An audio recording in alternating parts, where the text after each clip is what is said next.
but there's so much to it, and it's really not. Especially the guys that are in there, just the thought that goes into the stuff they do when they're doing it right, and everything. It's got a lot going for it that people that don't practice it don't realise. I think you're exactly right. It's moved out of the bingo hall and community hall attitude where the guys in it now are certainly a lot more athletic, and there's not that rock star lifestyle that goes with it. It's more serious, athletic, nutrition, gym work, character based, and it's a lot more serious than the casual person would notice or realise. This is it, yeah. I mean, people don't realise, I suppose, the effort that goes into it. I mean, a wrestler's going out there for a bout, doing 15 minutes plus. Generally, they're not going over 30 minutes. And the preparation that goes in beforehand. I mean, you've got the guy that's in that ring likely has travelled a few hours in a car to get there, which has involved them taking time off work if they've got a full-time job. And then they've also got to take the time to get themselves, down the gym, do some workout, even if it's not obvious, even if it's a big guy. To be in that ring and to take bumps and to do stuff that they do, they've got to have a degree of cardio. They might not look like they're in the best shape in the world, but I can guarantee you if they're in there and they're doing their job properly, they've not just got in there and fleeked it. They've definitely put work in because, How many people get on a show who don't have the ability to do it? Is it? I mean, yeah, the guy that's in there with them, if they don't know what they're doing, if they're on the floor, blown, then the other guy's going to make them kind of get up and move or regret getting in the ring at all, Exactly. It's like when you see a chap like Harvey Dale. He has such a high cardio workout all the time, doesn't he? Well, I don't know. I mean, I suppose he's got to have a good cardio workout for his lungs. He can is that for quite a while, but I can't be seen to be slagging him off for being a House of Pain representative. No, without a doubt. This stick I have had from that bloke about not having a House of Pain guy on. And I have to point out, I've got Paul Malin next week as well, who's on both. He's a House of Pain and Southside guy, and we'll point that out now, even though Harvey's not listening. So then, I'm sure that'll please him. He'll love it. He will absolutely love it. When I record this back and send it to him, he'll absolutely love it. So, Bam Bam Barton, the standard question I ask everybody: who's your favourite wrestler and why? My favourite wrestler growing up now, from growing up to now, it's got to be Bret Hart. I think it's a fairly common answer, and I think it's either Bret Hart or Shawn Michaels, most people will say. I'm just from that era where I watched Bret Hart being the last sort of traditional hero, and I mean, he just could tell a story like no one else as far as I'm concerned. I thought he was, him and Shawn, obviously the two together were poetry. Oh yeah, definitely. I just thought everything he did was well executed and excuse the pun. And, it was.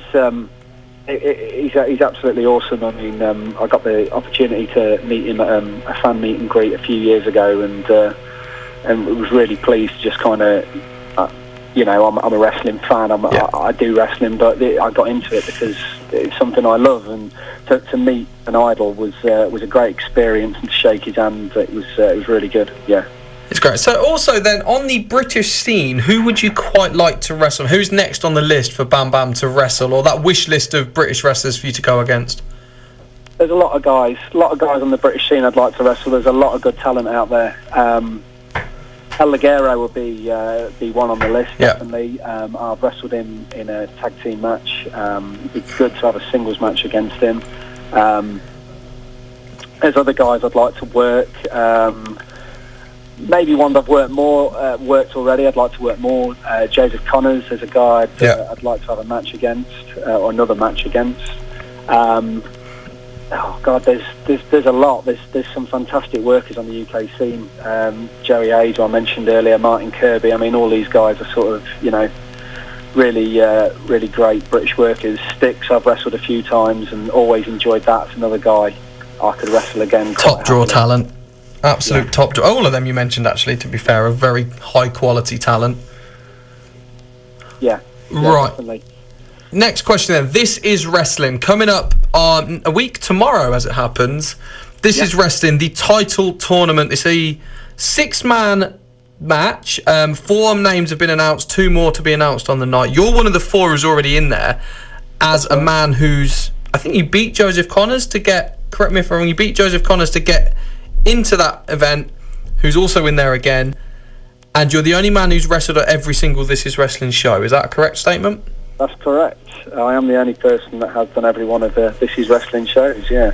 26th in Forest Town, should be a good night. Joseph Connors, I had a match against him, really, really difficult opponent, but was successful last time. I mean, the guy's a friend, but he'd been whispering in my ear, and I think he's keen to get this championship for himself, and I finally thought, no, I want to try and get a bit of glory for myself.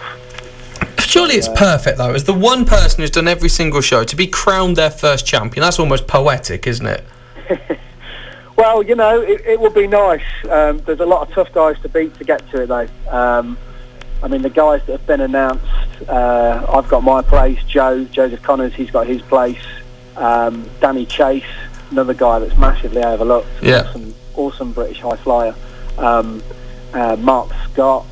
I think, like you say, there's some other places left in there as well. So 2 more places left. I've been politicking quite frantically to get LJ Heron in there, but they're not having none of it.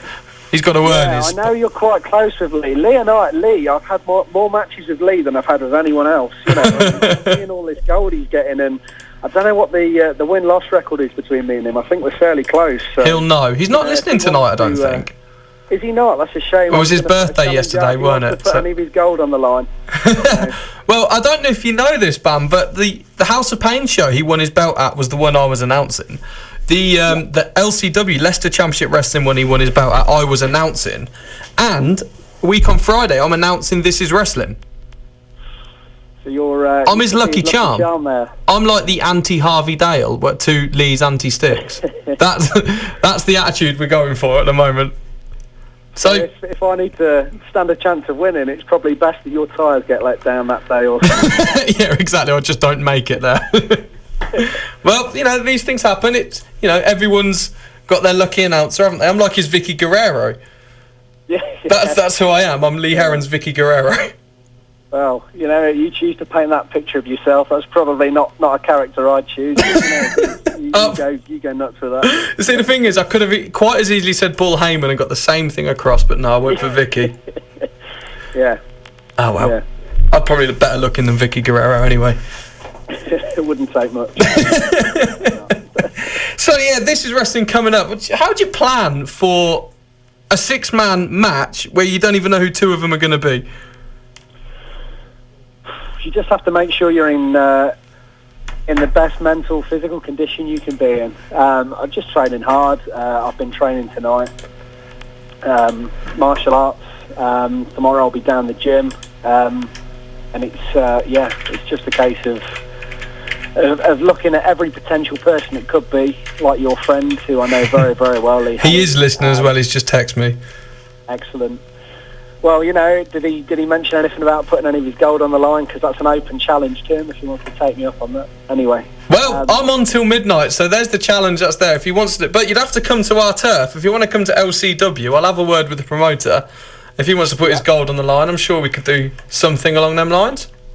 Yeah, I could probably do that. I know Leicester fairly well, like I mentioned. So, yeah, that'd work for me. Here we go. There he is. He's back on Twitter now. He's been tweeting us at Voice of Wrestling, the most faced opponent despite what it says online. There we are. Open challenge then. The gold, Bam Bam Barton versus LJ Heron. See what the win-loss record is, and I probably won't be announcing that. No, that goes in my favour as well. Definitely. Well, it's only fair, isn't it? Right, Bam Bam Barton then. So if people want to get in touch with you, see what's going on, you've got a Twitter page, haven't you? It's at Bam Bam Barton. Right. How active are you on Twitter? Not as active as I should be. I'll try and get on there a little bit more.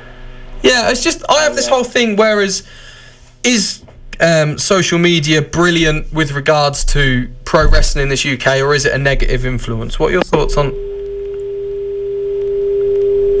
Well, you might like social media, but obviously one-to-one talking's a bit of a bad move. Right, anyway, that will conclude our interview with the Bam Bam Barton. Obviously, he's been cut off.